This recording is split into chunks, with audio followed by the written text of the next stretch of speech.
चलिए आज हम नए टॉपिक पे बात करेंगे। नया चैप्टर है, वो है घर्षण। क्या है? घर्षण। इसको इंग्लिश में क्या बोलते हैं? फ्रिक्शन। क्या बोलते हैं? फ्रिक्शन। देखो घर्षण है क्या, पहले तो ये समझो।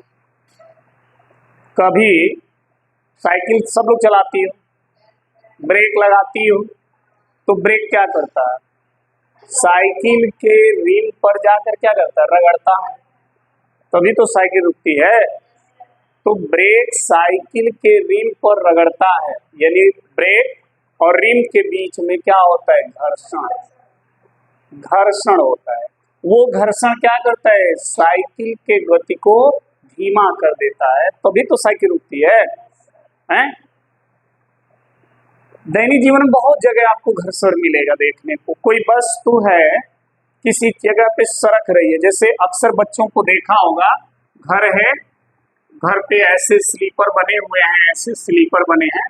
अक्सर एगो बच्चा आया, कहीं बैठ गया, ऐसे ऐसे कहीं के बैठ गया, अब सरक रहा है। ठीक, पैंट पीछे फाट गया, पीछे पैंट का हो गया, फट गया। क्यों? घर्षण से।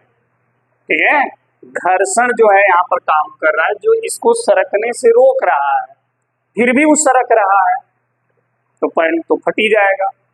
स्लीपर, आप सब लोग चप्पल पहनते हो ना, है? चप्पल ऐसे देखो, ऐसे पहनते होगे, ऐसे ऐसे।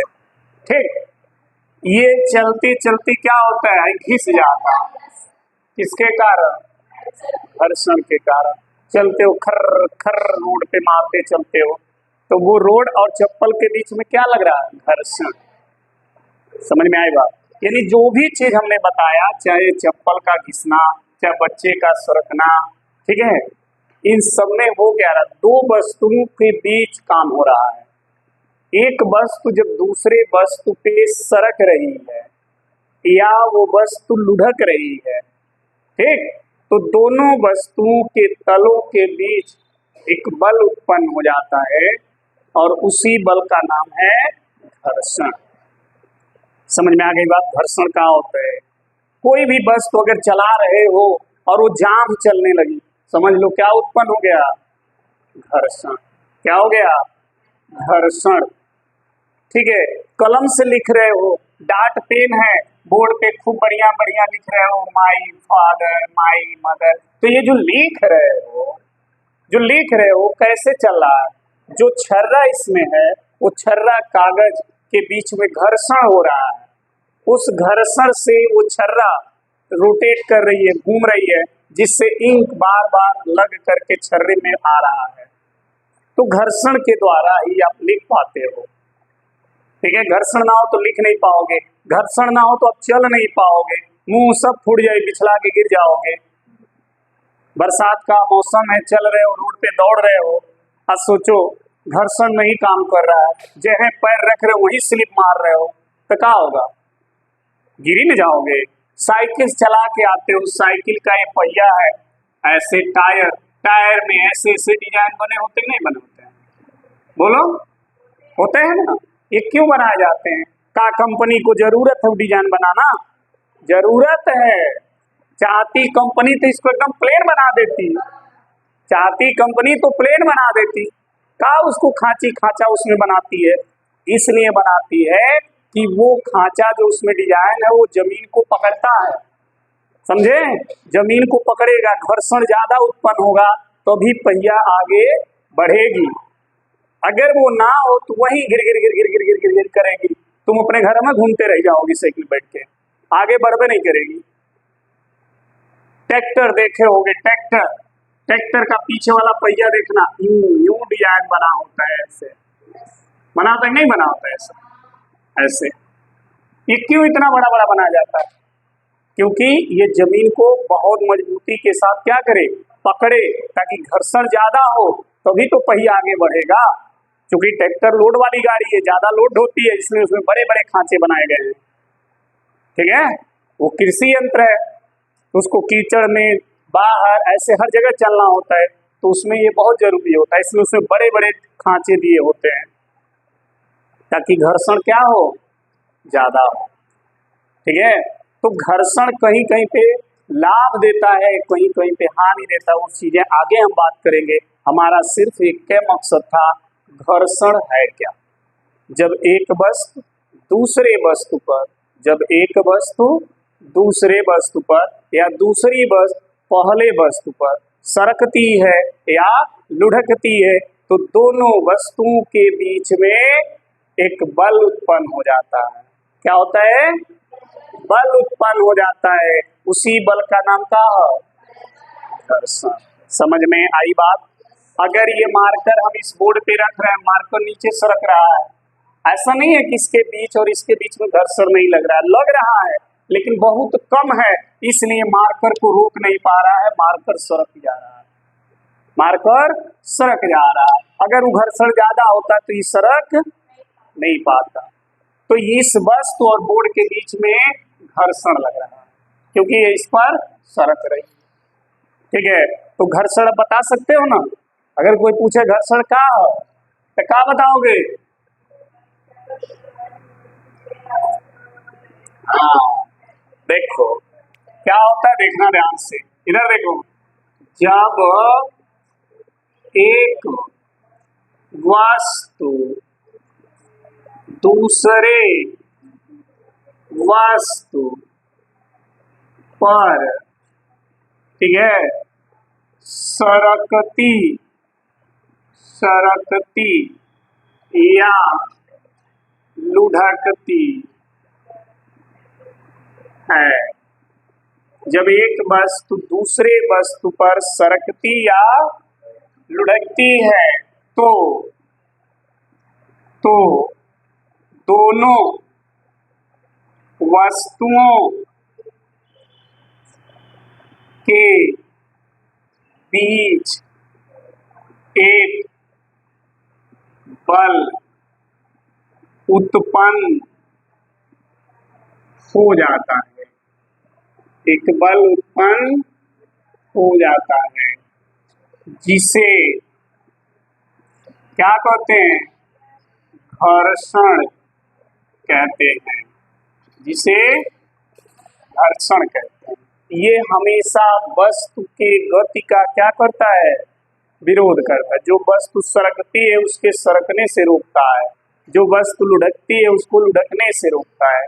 इसकी दिशा हमेशा वस्तु के गति के विपरीत रहेगी, वस्तु के गति के दिशा में नहीं रहेगी, वस्तु के गति के, ध्यान रखना, जिसे घर्षण कहते हैं।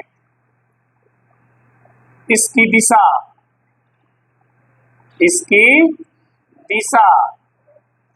वस्तु के गति के दिशा के विपरीत, गति के दिशा के विपरीत होती है, गति के दिशा के विपरीत। जिस दिशा में वस्तु गति कर रही है ना उसके विपरीत होगा। मान लो ये कोई प्लेट है ऐसे इस तरह से और हाइट वस्तु है, वो इस पे सरक रही है, वस्तु किधर सरक रही है? नीचे, तो घर्षण किधर लगेगा? इसके और इसके बीच में लगेगा, किधर? ऊपर। ये घर्षण है जो ऊपर लग रहा है। तो जब ऊपर लगेगा तो इसको सरकने से क्या करेगा? कहेगा मत सरको, तुम यहीं रहो। ठीक है, लेकिन अगर ये ज्यादा वजन है, ज्यादा ये सरक रही है, ज्यादा बल नीचे की ओर लग रहा है तो रुकेगी, सरकेगी। ठीक है, इधर बल लग रहा है इधर, तो इसकी गति इधर हो रही है, सॉरी गति किधर हो रही है? इधर, और घर्षण हमेशा उसके उल्टा लगेगा। समझ में आ गई बात? घर्षण क्या होता है? दो वस्तुओं के सतहों के बीच जब दोनों वस्तुएं एक दूसरे के सापेक्षिक या अपेक्षिक गति करती हैं तो उनके बीच में एक बल काम करता है जो उसके गति का विरोध करता है, जो उसको रोकने को प्रयत्न करता है। ऐसे बल को क्या कहते हैं? घर्षण। समझ में आई बात? तो फट से ना नोट कर लो। चलिए देखिए,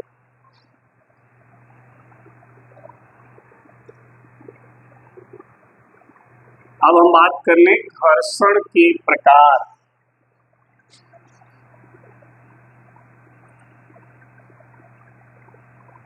घर्षण के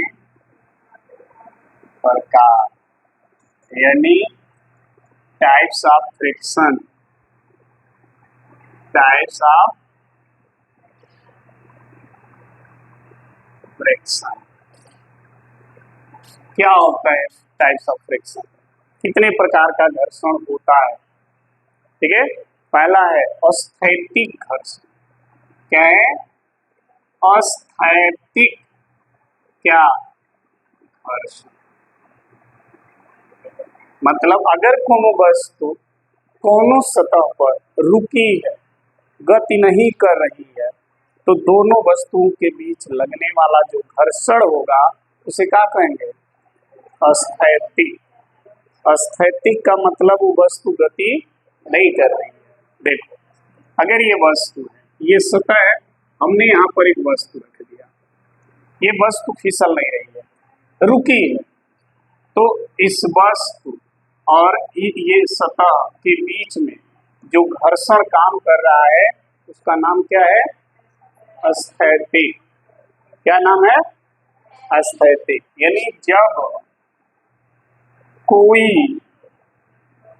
वस्तु किसी सतह पर क्या हो? स्थित हो, स्थित हो, ठीक है, स्थित हो, तो वस्तु और सतह के बीच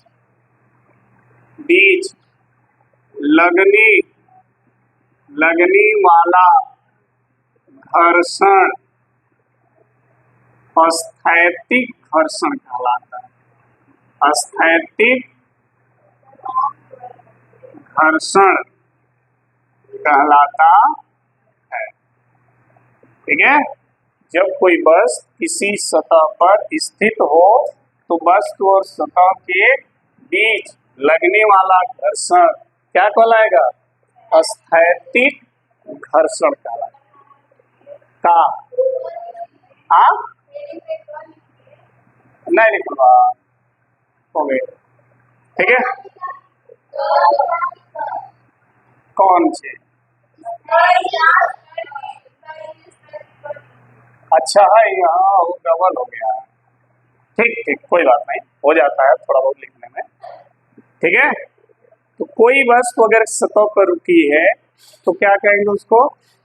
उनके बीच, सतह और वस्तु के बीच जो घर्षण लगेगा उसे क्या कहेंगे? अस्थैतिक घर्षण। क्लियर यहाँ तक? अच्छा, ये देखो, अस्थैतिक घर्षण को प्रदर्शित किससे करेंगे? इसे एफएस से क्या करेंगे? प्रदर्शित करते, इसे एफएस से आप प्रदर्शित करेंगे। ठीक है, हाँ, एफएस से ये प्रदर्शित होगा। अच्छा, एक चीज देखो, मान लो ये वस्तु सतह पर है, तो जैसी वस्तु बात है, वस्तु का भार नीचे काम करेगा, तो इस पर लगने वाला प्रतिक्रिया बल ऊपर काम करेगा। ये दोनों बराबर होंगे, भार और प्रतिक्रिया बल दोनों एक दूसरे के बराबर और विपरीत दिशा में, तो दोनों निरस्त हो जाएंगे। दोनों क्या हो जाएंगे? निरस्त हो जाएंगे। ठीक है, अगर हम इस पर कोई बल लगा रहे हैं और वस्तु गति नहीं कर रही है, वस्तु गति नहीं कर रही, बल लगा रहे हैं लेकिन वस्तु गति, इसका मतलब इस वस्तु और सतह के बीच में कोनो बल है जो उसको रोक के रखा हुआ है, जिसके वजह से ये बल जीरो हो जा रहा है। बल हम लगा रहे हैं लेकिन वस्तु गति नहीं कर रही है, इसका मतलब ये वस्तु बल का अनुभव क्यों नहीं कर रही भाई? कोनो तो बल होगा जो लेके जीरो कर रहा है, जिसके वजह से कि अनुभव नहीं हो रहा। मतलब हम दौड़ना चाह रहे हैं लेकिन दौड़ तो कोनो मतलब पीछे खींचा हुआ है हमको, तभी हम दौड़ नहीं पा रहे हैं ना। तो उसी तरह अगर इस वस्तु पर बल लगा रहे हैं लेकिन ये वस्तु खिसक नहीं रही है, इसका मतलब कि इसके सतह और वस्तु के बीच में एक घर्षण लगा हुआ है। कौन सा? एफएस, जो इसको रोक के रखा हुआ है। उसी घर्षण का नाम क्या है? अस्थैतिक घर्षण। क्या नाम है? अस्थैतिक घर्षण। समझ में आई बात? अब देखना, अब बल को और बढ़ा दिया। पहले खाली बंगलिनिया खींचत रहे, ना खिंचाए। अब ओकरे साथे में पलिनिया जुड़ गए, अब बोना खिंचाए। अब एक जने और आ गए ना, बोना खिंचाए। एक जने और आ गए ना, बोना खिंचाए। मतलब का कि जैसे जैसे बल बढ़ता जा रहा है ना, वैसे घर्षण बल भी बढ़ता जा रहा है, इसलिए वस्तु नहीं खिंचा रही है। लेकिन तोले को आ गया खूब मोटा तगड़ा आदमी, अब खींचने में खींचा तो अभी खींचने के लिए तैयार हो गई। मतलब अब घर्षण बल जो है अब ज्यादा बढ़ नहीं पाएगा, एक निश्चित मान तक बढ़ चुका है। अब वो इसको रोक नहीं पाएगा, अब वो मुटका इसको खींच देगा। समझ में आई बात? तो जिस अधिकतम मान तक घर्षण इसको रोक कर रखा है, उस अधिकतम मान के घर्षण को क्या कहेंगे? सीमांत घर्षण। क्या कहेंगे? सीमांत घर्षण। समझ में आई बात? देखो, समझना है यहाँ पे। पहले हमने स्थैतिक घर्षण क्लियर हो गया ना, जो इसको रोक के रखा हुआ है, जो इसको गति करने नहीं दे रहा है, वो कौन सा घर्षण है? अस्थैतिक घर्षण। हमने कहा एक मिला के यहाँ बुलाओ, एक मिला कह दो खींचे, खींचा नहीं खींच रहा है। एक मिला को और बुला के लाया, कहा तुम ही चल, तुम ही खींच, उधर है, खींचा नहीं खिंचाया। एक मिला और आया, कहा तुम भी खींचो, वो भी खींचा नहीं खिंचाया। अब जोन आया, अब जोन आया उसको लगाया गया, कहा खींचो। अब बस तू खींचने के लिए तैयार हो गई। मतलब जैसे जैसे व्यक्ति बढ़ते गए हैं, जैसे जैसे इस पर बल बढ़ता गया है, वैसे वैसे घर्षण भी बढ़ता गया है। समझ में आ गया? घर्षण भी वैसे ही वैसे बढ़ता गया है जो वस्तु को रोक करके रखा है, लेकिन धीरे धीरे बल इतना ज्यादा बढ़ गया, इतना ज्यादा बढ़ गया कि वस्तु अब खींचने के लिए तैयार हो गई। ठीक है, वस्तु अब खींचने के लिए तैयार हो गई। अब वस्तु खींच जाएगी तो घर्षण का जिस अधिकतम मान पर वस्तु खींचने के लिए तैयार हुई है, उस अधिकतम मान को क्या कहेंगे? सीमांत अस्थैतिक घर्षण। समझ में आई? मान लो 4 न्यूटन का बल लगाया, नहीं खिंचाई, घर्षण रोक के रखा है। 5 न्यूटन बल लगाया, नहीं खिंचाई, घर्षण रोक के रखा है। 10 न्यूटन बल लगाया, नहीं खिंचाई, घर्षण रोक के रखा है। 11 न्यूटन का बल लगाया, वस्तु खींचने के लिए क्या हो गई? तो 11 न्यूटन के बल पे जो घर्षण लगा हुआ है, उस घर्षण को क्या कहेंगे? सीमांत अस्थैतिक। समझ में आ गई बात? ये घर्षण अक्सर हम लोग के घर होता है, गाँव में होता है। तनी यह होता ढकेलिया ना ढकलाता, एक जन और तनी और ढकेलिया ना ढकलाता, 2 मिले और आ गए ना ढकलाता, 5 मिला है ढकला गई। समझ में आई बात? तो वहां कौन सा घर्षण था? अस्थैतिक तो रोक के रखा था, सीमांत वो घर्षण है स्थैतिक का अधिकतम मान, जिस पर अब वस्तु ढकलाने के लिए तैयार हो गई। अब उससे ज्यादा वो रोक, ठीक है, तो लिखें, तो लिखेंगे दूसरा, ये तो अस्थैतिक है। अब हम पढ़ेंगे सीमांत अस्थैतिक घर्षण। ठीक है, सीमांत अस्थैतिक घर्षण। इसको कैसे लिखेंगे? देखिए, अस्थैतिक घर्षण का वह अधिकतम मान जिस पर वस्तु सरकने या फिसलने, सरकने के लिए नहीं लिख रहा ना, हमको पता था। चलो यहाँ तक लिखो, अभी आगे हम लिख दे रहे हैं। ठीक है, लिखो, पहले फटाफट लिख दो। हमने कहा सीमांत अस्थैतिक घर्षण, अस्थैतिक घर्षण का वह अधिकतम मान जिस पर वस्तु सरकने के लिए कहाँ हो जाए? तैयार हो जाए, तैयार हो जाए। मतलब अब कह रही है कि अब मैं नहीं रुक पाऊंगी, अब मैं सरक जाऊंगी। वो कंडीशन हो गया, ठीक है, सरकने के लिए तैयार हो जाए, उस अधिकतम स्थैतिक घर्षण को क्या कहिएगा, सीमांत स्थैतिक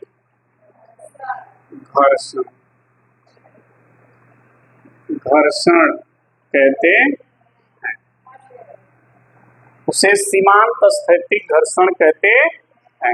देखिए सीमांत में भी देखिए स्थैतिक शब्द लिखा हुआ है, यानी स्थैतिक ही सीमांत है, स्थैतिक ही सीमांत है, लेकिन स्थैतिक का अधिकतम जो मान है वो सीमांत है।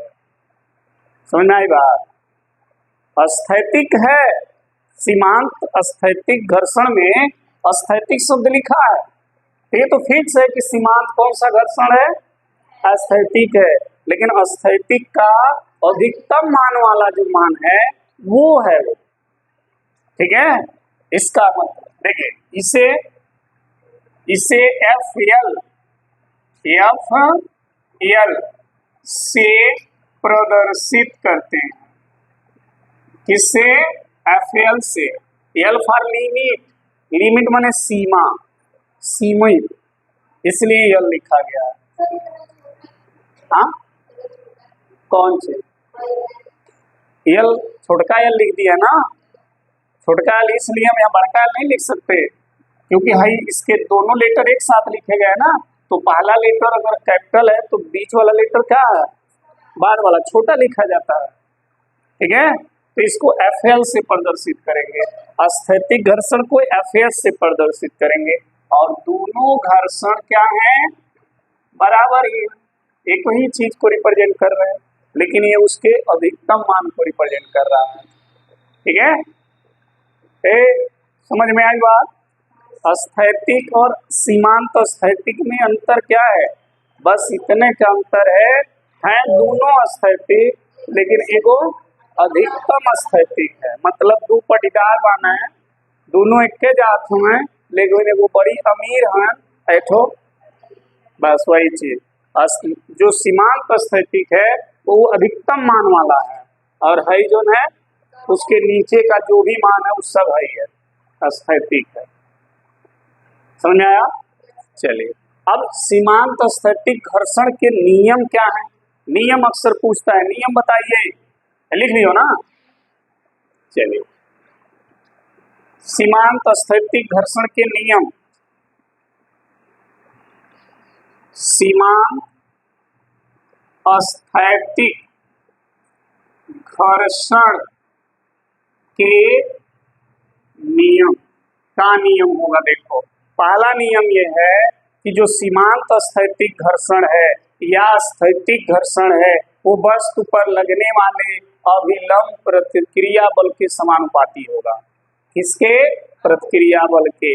देखो कैसे, मान लो है सतह है, ऐसे कोनो सतह बा, ठीक, यहाँ पर एक दुबला पतला लड़का सरक रहा है, समझना ध्यान से, सरक रहा है, ठीक है, तो इस पर जो घर्षण लगेगा वो कम लगेगा, क्यों? क्योंकि इसका द्रव्यमान कम है, इसका भार क्या है, कम है, इस पर लगने वाला प्रतिक्रिया बल R क्या लगेगा, कम लगेगा, क्योंकि जितना भार होगा उतना ही प्रतिक्रिया होगा, तो जब भार कम प्रतिक्रिया कम तो घर्षण भी क्या लगेगा, कम। लेकिन अगर ये समझ लो इसी के जगह पर अगर कोनो मोटहन का बैठल बा ऐसे, ठीक, तो ओकर भार कितना हुई, तो प्रतिक्रिया बल कितना लगी, तो घर्षण भी कितना लगी, ज्यादा नहीं हो जाएगा। तो इसीलिए हमने कहा कि घर्षण जो है ना, जो सीमांत घर्षण है वो प्रतिक्रिया बल के क्या होगा, समानुपाती। R बढ़ा तो घर्षण बढ़ा, R घटा तो घर्षण घटा, और R किसके बराबर होता है, भार के, यानी भार बढ़ा तो R बढ़ा, R बढ़ा तो घर्षण बढ़ा। समझ आई बात? क्लियर है ना? तो पहला नियम क्या कह रहा है समझना, पहला नियम कह रहा है कि सीमांत स्थैतिक घर्षण वस्तु पर लगने वाले प्रतिक्रिया बल के क्या होता है, समानुपाती होता है। ठीक है, मतलब जो एफएस है या एफएल है, एफएस भी लिख सकते हैं एफएल भी लिख सकते हैं, क्योंकि दोनों का बराबर है। ठीक है, बस इतने के अंतर है कि हेकर अधिकतम मान है, क्या होगा, समानुपाती किसके, आर के। इसी को आप चाहो तो ऐसे भी लिख सकते हो, एफएस समानुपाती किसके, आर के। इसको हटाकर नियतांक लगाओ ताकि यहाँ पर कहा जाए बराबर, नीचे दिखेगा नहीं ना, हम जानते हैं। देखो, इसको हटा करके हम एक नियतांक लगाते हैं। नियतांक हमने क्या लगा दिया, देखना, एफ एल हमने नियतांक लगा दिया म्यू एस, और ये हो गया आर। यहाँ भी हमने नियतांक अगर लगाना चाहें तो लगा सकते हैं, एफ एस इक्वल टू, नहीं दिख रहा है, या इसी को लिख लो, F S equal to mu S into R. ठीक है, अब यहाँ जो म्यू एस हमने लिखा है वो है क्या, म्यू एस क्या है, स्थैतिक घर्षण गुणांक। उसको क्या बोलते हैं, स्थैतिक घर्षण गुणांक। देखो यस लगा है, जहां मोटा कोयले मिटा हो गया ना, काम खत्म हो गया। जहां म्यू एस को क्या कहते हैं, स्थैतिक घर्षण गुणांक कहते हैं, गुणांक कहते हैं। म्यू एस को क्या कहते हैं, स्थैतिक घर्षण गुणांक कहते हैं। ठीक है, समझ में आ रही बात। किसी भी वस्तु पर जो स्थैतिक घर्षण लगता है वो उस वस्तु के भार के क्या होता है, समानुपाती होता है। अब भार किसके बराबर होता है, प्रतिक्रिया बल के। इसका मतलब प्रतिक्रिया बल के समानुपाती हो गया। जितना हैवी वस्तु रहेगा उतने ज्यादा घर्षण लगेगा, जितना हल्की वस्तु रहेगा घर्षण क्या होगा, कम लगेगा। समझ में आ गया पहला नियम। दूसरा नियम नोट कर लो, फिर लिखें।